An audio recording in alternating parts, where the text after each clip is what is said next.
Minasyaitonirrajim. Bismillahirrahmanirrahim. Asyhadu an la ilaha illallah wa asyhadu anna Muhammadar Rasulullah. Amma ba'du. Yang terhormat Bapak Kepala Sekolah, yang saya hormati Bapak Ibu Guru TU.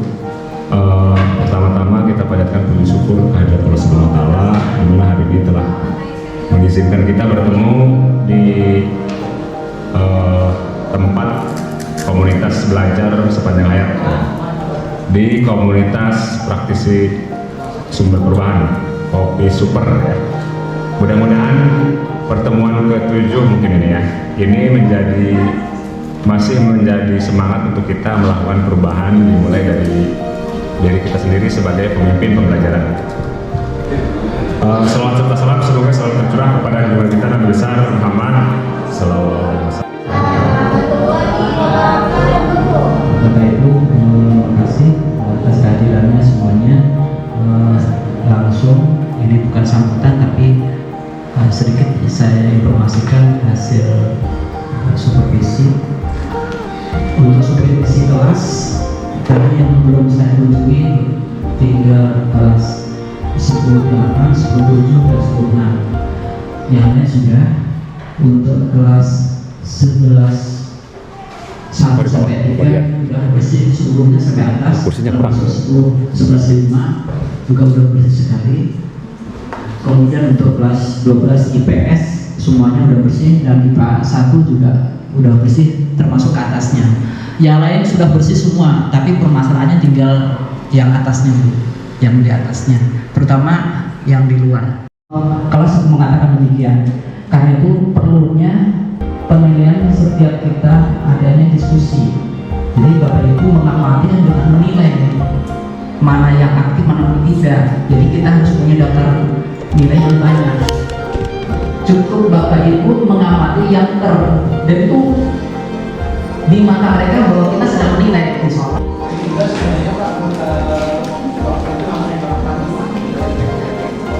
Jadi nggak manual lagi.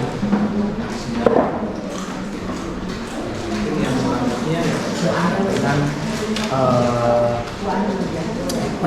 pendahuluan memang harus ada Pak, sekian menit, terus juga pembahasan ya berkaitan dengan materi, mungkin apakah berupa video ya yang saya terapkan kemarin, dan juga bisa juga diskusi Pak, terus juga penutupnya ada seperti pembahasan rentetan dari nomor 1 sampai dengan nomor 4. Jadi saya membuat LKPD itu nomor 1 untuk menjawab nomor 2, nomor 3 bisa dijawab jika nomor 1 dan nomor 2 juga sudah bisa terjawab, kemudian nomor 4 bisa diselesaikan jika nomor 1, 2, 3 sudah bisa diselesaikan. Mungkin seperti itu ya Pak. Terima kasih. Assalamualaikum warahmatullahi wabarakatuh. Yang ada tuliskan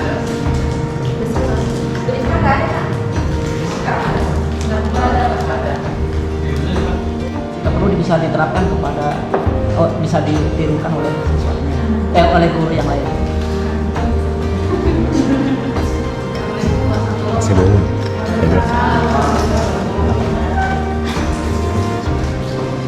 Kemarin kebetulan pas supervisi itu materinya mengenai identifikasi perbedaan antara puisi, drama, dan prosa.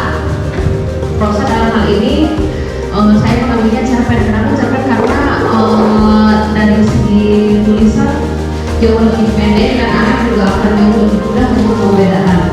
Di situ pertama anak diberikan tayangan berupa video drama yang singkat hanya 4 menit. Terus isinya juga mudah ditangkap. Terus kedua penayangan video puisi, baca puisi, dan ketiga hanya menayangkan penggalan dari cerpen. Nah dari situ nanti anak diajar untuk membedakan antara ketiganya. Setelah anak dan negatif dari pembelajaran pada hari itu, jadi senangnya di mana, tidak senangnya di mana. Dengan yang mungkin karena gaya saya.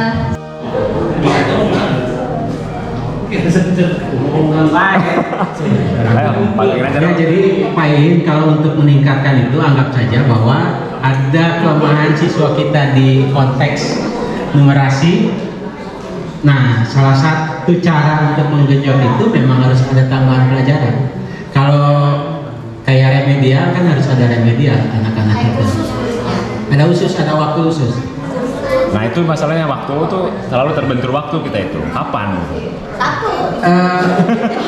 Ya ini kan kalau soal ini menurut saya harus ada keikhlasan kita semua.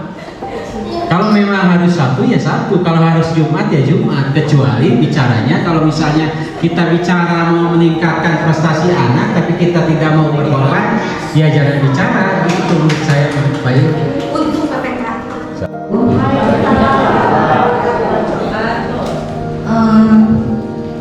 Saya kebetulan mengajar mata pelajaran geografi. Pas saya mengajarkan di geografi itu tentang jumlah penduduk gitu Pak. Kemudian di situ ada rasio jenis kelamin.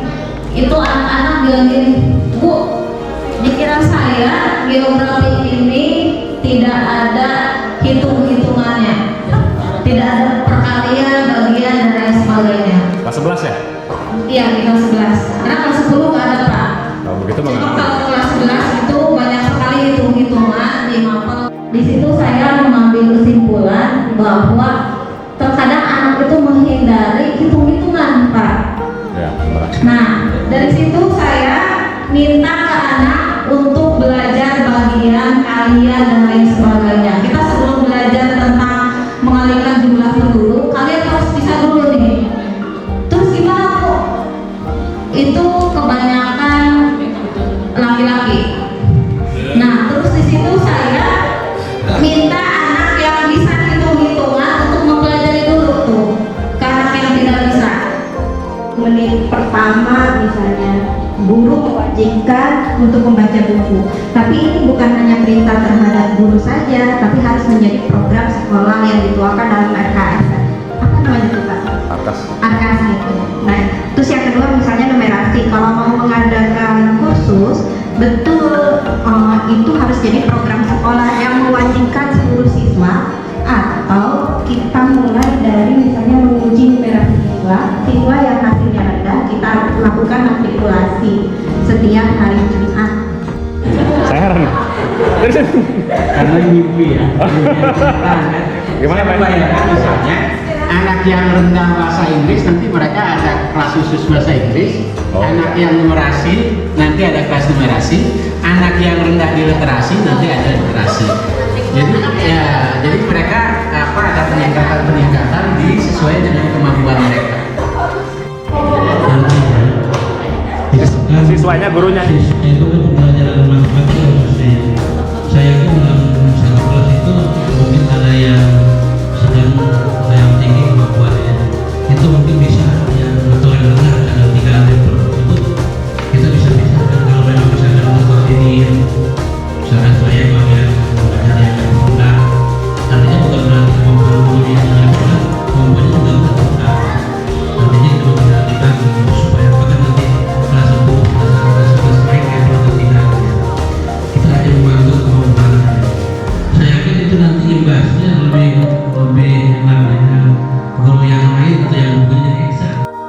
Maaf, tadi kan ada literasi ya. Pernah saya di kelas 3 menerapkan literasi sebelum belajar, yaitu membaca novel. Pertama, saya kirim file berupa file PDF ke salah satu anak, terus mereka nanti mengirim ke grup sekolah untuk dibaca ke temannya. Ternyata dengan cara di HP itu pas saya keliling, anak tuh bukan baca ini novel ataupun bahan bacaan yang saya kirim. Ternyata mereka buka WA dan lain sebagainya. Itu satu. Akhirnya apa? Saya copot anak, kamu tadi baca nggak baca Bu? Coba sekarang ceritakan apa yang ada di bacaan tersebut. Dia nggak bisa menjawab. Oke.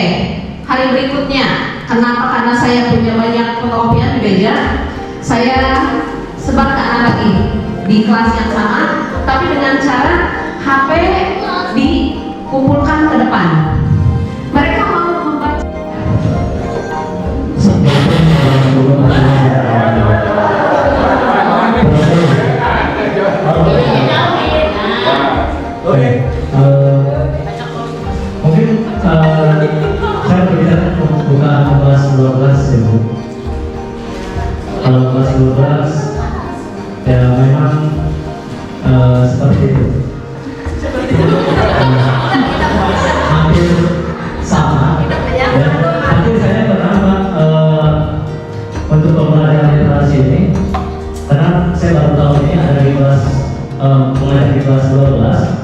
dan ternyata ada pembelajaran tentang novel sejarah. Ya, mereka susah sekali untuk membaca novel dan mereka lagi-lagi ke update. Saya cari novel sejarah di kita tidak ada. Yang padahal saya punya prinsip juga, kita semua pembelajaran itu tidak harus berbasis data. Salah satunya memang anak banyak membaca novel atau cerpen itu. HP-nya lagi zoom. Pada dari dulu, silakan.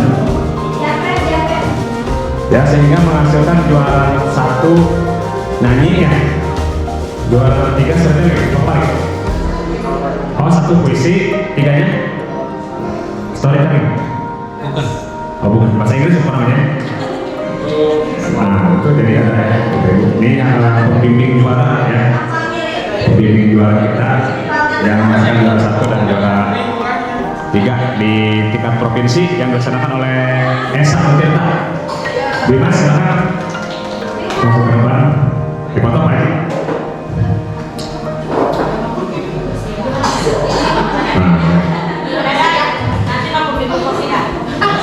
Terima kasih sudah membimbing murid-murid kita para juara ya. Pesantren Kilat minggu terakhir bulan puasa. Ya, terima kasih, tepuk tangan dulu dong buat kita semua. Ini adalah prestasi kita ya, bukan pada Dimas saja tapi kita semua. Jadi terima kasih atas kehadirannya. Kesimpulannya mungkin di masing-masing saja tadi ya. Saya ucapkan semoga apa yang kita lakukan ini menjadi catatan amal kebaikan buat prestasi akhir kita.